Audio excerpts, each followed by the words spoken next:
Hello girls, gays, and non-binary babes. Welcome or welcome back to my channel. If you're new, hello, my name is Boston. Today we're hauling some books.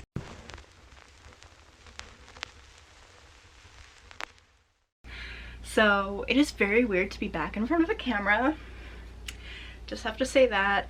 I am in a new spot. I got a reading chair for my nook area and it's right next to my shelves. And I'm loving it. It's so comfy. I got this for 99 cents at a thrift store. Can I just say that? That's crazy. But yeah, I like cleaned it up myself and I just think it's cute. Anyway, we're hauling some books and I'm excited to talk about them. This is pretty much all I've bought over the past couple months since I have been gone, since I did my last haul.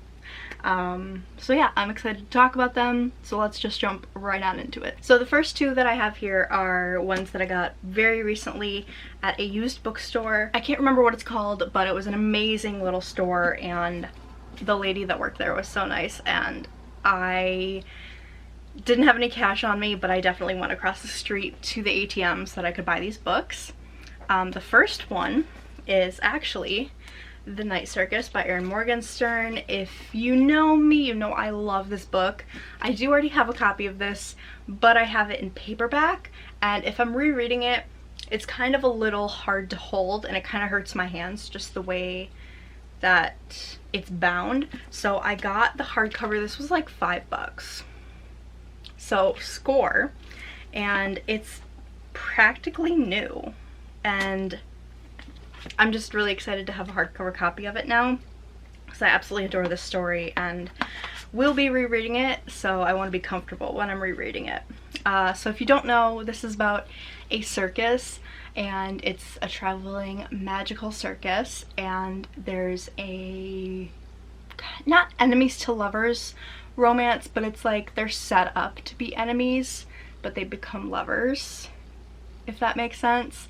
So these two people are destined from birth to compete against each other eventually, and they end up meeting each other before they're supposed to, and things happen. It's magical, it's beautiful. I adore this story. That's it. The next book I got is kind of boring, but I got The Origin of the Species by Charles Darwin.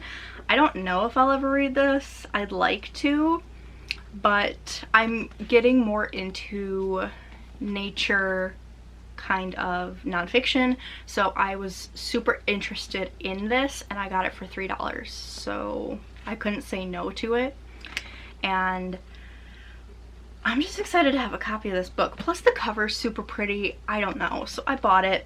Will I read it? Probably anytime soon, probably not, but maybe I'll read like a chapter a day or something, and then have it be over the course of like a month or something, because it is pretty big. But yeah, I don't really know what this is about, but I'm sure everybody's heard of it. It's nature, it's nonfiction, right? I assume.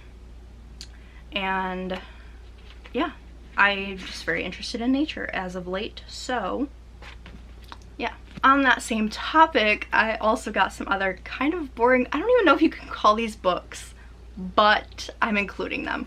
So I got a field guide to medicinal plants and herbs. This is the Peterson edition, the Peterson version, and this is the same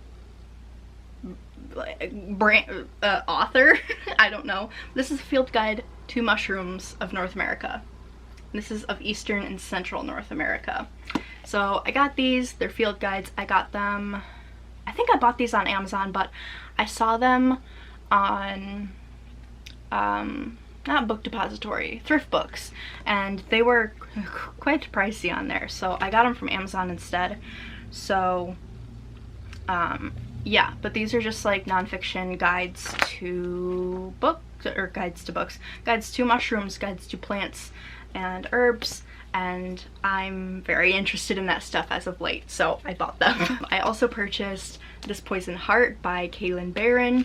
This is the same author who wrote Cinderella is Dead, and I really liked that. It wasn't my fave, but I knew I wanted to read more of this author, and this one, when I heard about it, I knew I was gonna love it. It's basically, it's sapphic, cottagecore, there's a little bit of mythology mixed in, and there's a little bit of a thriller kind of plot line to it.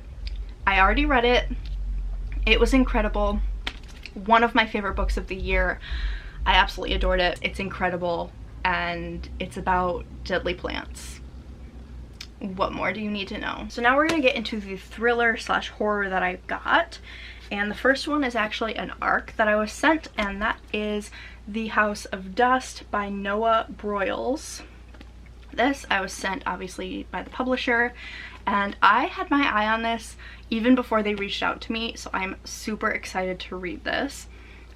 Says, deep in the heart and silence of rural Tennessee, down an untraveled road, sits the forgotten town of Three Summers.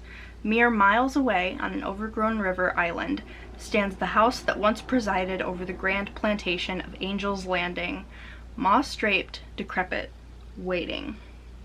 Not sure how I feel about a plantation, but this sounds super interesting, and it sounds right up my alley, so I'm intrigued, and I can't wait to read it. This comes out in September, so I gotta get to this soon before it actually comes out, so you will be hearing my thoughts very soon. The next one is a book that I picked up on a whim from Walmart when I was just browsing, and that is The Damnation Game by Clive Barker. I can't remember what this is about, but it's a horror, and it says, there are things worse than death. There are games so seductively evil, so wondrously vile, no gambler can resist. Amid the shadow-scarred rubble of World War II, Joseph Whitehead dared to challenge the dark champion of life's ultimate game. Now a millionaire, locked in a terror-shrouded fortress of his own design, Joseph Whitehead has hell to pay, and no soul is safe from this ravaging fear, the resurrected fury, the unspeakable desire of the Damnation Game. So that really caught my attention. I bought it. It was like 10 bucks, so of course I did. I've never read any of Clive Barker's other stuff, but I'm intrigued by this one, so yeah, I'm quite excited. Okay, and next we have La Petite Mort by Olivia Blake. If you didn't know, Olivia Blake wrote, I have it here, The Atlas 6, if I can get it out, oh my god.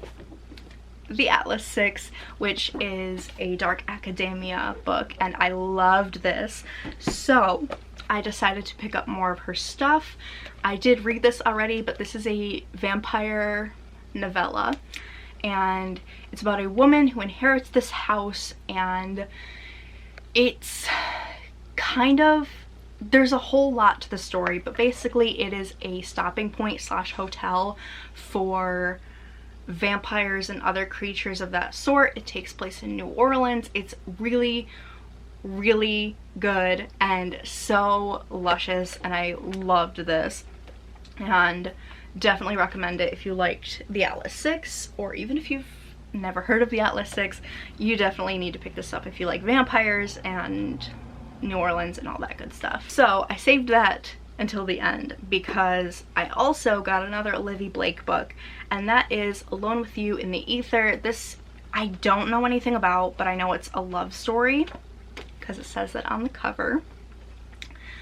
And I've heard that this is really beautiful, so I just bought it. It's fairly short. It's under 300 pages, it looks like, and I'm really excited. Like I said, I love Olivia Blake's writing and her stories, so I can't wait to pick this up. I don't even know if you can really see the cover because in the viewfinder it looks like it's just white, so hopefully you can see it, but it's pretty simple. But I'm very excited to get to this because I'm not a big romance person, but this seems more like, I feel like there's a difference between a romance and a love story. Like, I'm not like a big rom-com book person, but I love a good dramatic, I don't know, I can't explain it, but it feels different than a romance, and so I bought it. An actual romance that I did get is, I may have mentioned this before, but One Last Stop by Casey McQuiston. This is Casey McQuiston's second novel, and I did read Red, White, and Royal Blue when it came out. I adored it, like mostly everybody else did, and this one's sapphic, so I knew, of course, I was gonna have to buy it and read it. I am currently in the middle of this.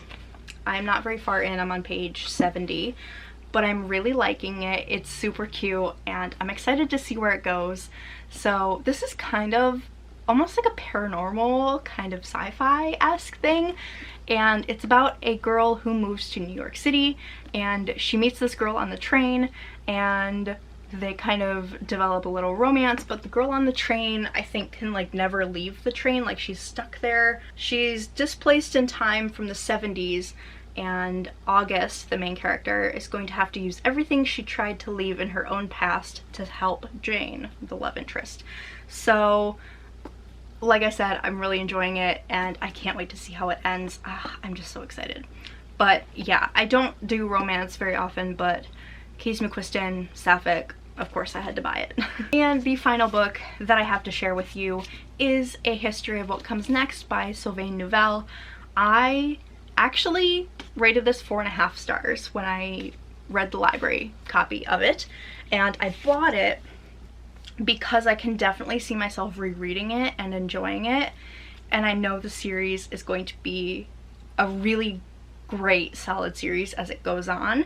So I didn't necessarily adore this one. I think it was a little too sciencey, but I have high hopes for the rest of the books. Plus this cover, I mean, come on. I had to own it. But this is a science fiction book that follows kind of a secret society of people who, ever since like humans became a thing, have had one singular goal that they live and die by, and that is to get the human race to the moon. And they literally sacrifice like their own lives to do this and to keep this organization going. It's so weird but fun, and it's like a spy story, but it's got science in there, and if you're really interested in like space and all that stuff and the space race, then you would love this. Again, I really liked it, but I couldn't quite give it 5 stars, but if I bought myself a copy, then I think that speaks for itself. So that's going to be my haul for today. I hope you guys enjoyed this video. I hope you are happy to see me back. I am certainly happy to be back. I missed y'all so much and I can't wait to make more content. So yeah, that's going to be it. Thank you so much for watching, and I'll see you in the next one. Bye bye.